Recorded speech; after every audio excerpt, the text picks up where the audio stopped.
Magandang umaga sa lahat sa mga kabartudes natin. Ito naman po ang ipapakita natin.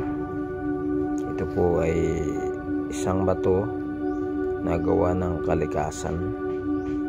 Ito po ay makikita nyo na simple lang po ito. Ayan, simpleng bato po. Ayan. Parang kung tingnan nyo po ay ito po ay ordinaryong bato lang po yung bagay na ito. Ito po ay mahalaga at ito ay mabisa pang proteksyon laban sa mga masamang elemento, sa kulam, barang, at ito ay magagamit din ito sa gamutan. Ito po ang bato na ito ay ginawa natin para malaman po natin ito ay mahalaga. Ito po ay hinati natin, pinagpaalam po natin sa mga tagabantay. Ito po ay isang mutya. Ayan. Ang itsura niya po ay simple lang, pero ito po ay napakaganda pala yung laman nito.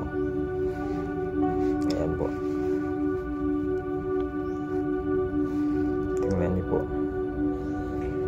Ito naman po ay galing sa dagat. Ayan. Galing po ito sa dagat. Kung tingnan niyo po ay wala po siyang makikitang kagandahan sa labas. Sabaga di natin makikita ang tunay na kagandahan kundi sa kalooban. Kagaya din yan ng tao. Di natin makikita sa itsura ng isang tao na pangit man siya, maganda man siya, ang importante ang kalooban niya. Ito po ang ipapakita ko sa inyo. Ayan. Ito po yung hinati natin. Ayan. Maganda diba? May kinang po siya sa loob.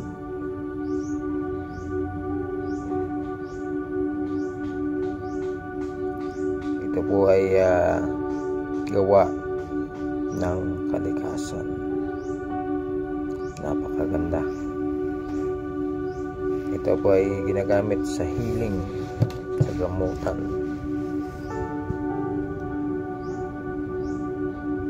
Ito po ay ayan o. Kung matagal po siya, magiging ano na po siya o. Para pong diamante. Yan, maliliit na parang ngipin ng diamond. Ayan, sobrang ganda po ito. Galing dagat lang po ito. Ito naman ay tubig. Sa tagal ng tubig ng dagat, ayan, nagiging bato na. O tinatawag din ito na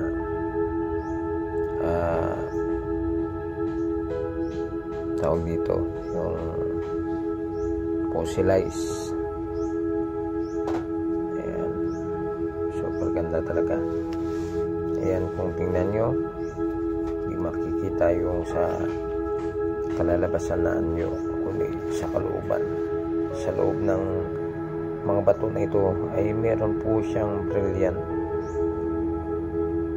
Ayan, mga kabartudes, yan lang po. Maraming salamat. Paalam. God bless.